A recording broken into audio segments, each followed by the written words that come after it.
Magic na naman. Vegas Mecos, Insan, go ahead.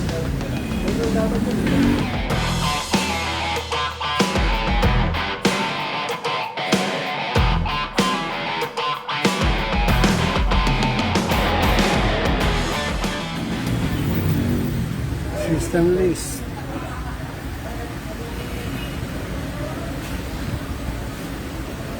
Engine, timeout, tolerable.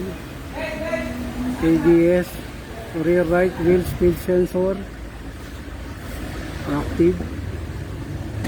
Front wheel speed sensor, signal, stored. Copy. And the rest, puro timeout, timeout. Okay. Clear DTC.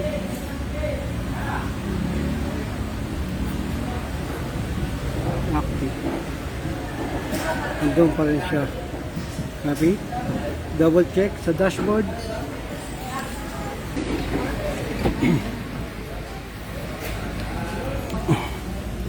Tingnan nyo mabuti mga pop. Copy. Off engine. Ignition on.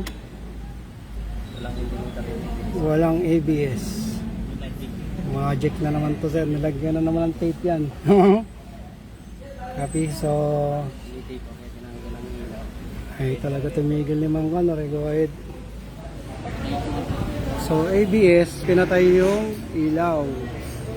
Go ahead. So hindi siya madidilit dito. Gapangin muna natin yung ilalim. Go ahead. Sige Babs, pakikuha yung ano. So, off mo muna. Pakikuha mo lang yan. Front right. Dito na tayo. Front right. Speed sensor. Side up na buo or putol. Paakyat. So aakyat to sa taas. Pause 5, bukas mo yung hood.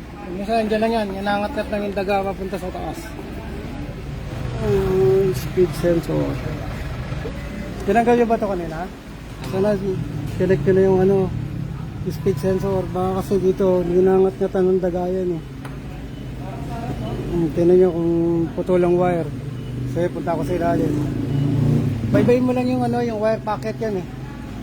So tignan nyo lang putol. Ayan o. So hindi nga nakasaksak eh. Tanggalin mo nga ito Paps. Kaya walang signal.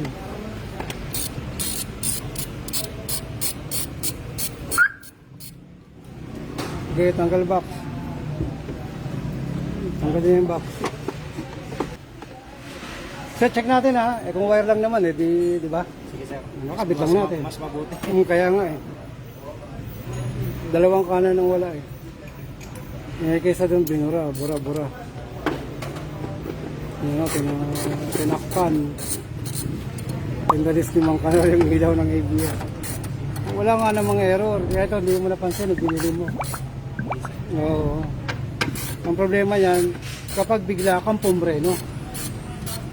Yung kaliwang side na front and rear, gumagana yung ABS, gumaganyan, hindi naglalak. Pagdating mo sa kanan ng front and rear, dikit na dikit yan. Pag-asa kong gumanyan yan, mag-skid. Okay, tanggalin mo na to. Good. Yun. Ito. Tinan mo to, Pops. Babayin mo to. Ito ang ano yan, speed sensor niyan. Naman ako nakakatikit yung sakit, nakakabit. Ito, saan pupunta to? Okay, bye-bye lang muna dito. Doon ako sa ilalim. Ay, wow! Kanan. Bato kasi minsan sumasabit dito yung ano, yung mga sanga-sanga. Kaya minsan napuputo ng speed sensor.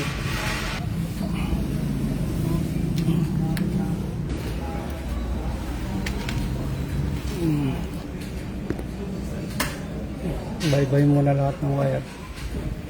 Yan mo lang pinaka-basic. Pops, pero mo ako ng carton. Pag wala, padali mo na lang ng ABS sensor. So ito yan dito.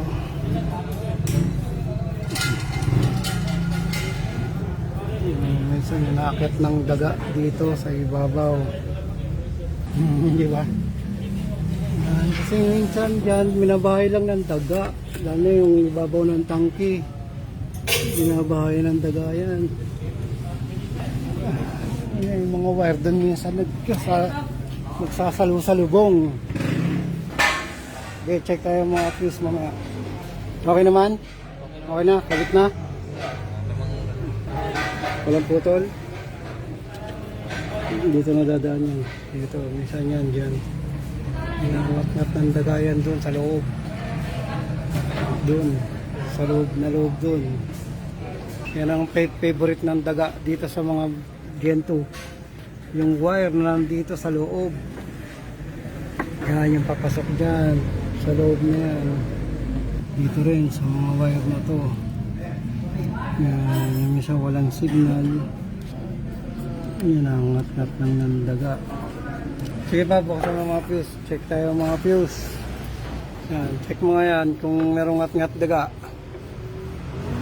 Kasi pag dyan, tulas. Hindi ko tayo ng ano. Nakalive pa pala ako. Kaya yun ang hinahanap natin, sir. Kasi dyan daming daga. Dito sa tangke, dyan yan nag-ano eh. Dyan yan nagbabahay-bahay. Sa ibabaw ng tangke, yan sa mga Toyota, Fortuner, na automatic. Dito na kasi yan mag-ano eh. Nagsasalubong. Mahirap yan. Pag pinabili natin ng pyesa yan, tapos check engine pa rin, wala. Papa pa. Baka may ayun. Yan. Yan.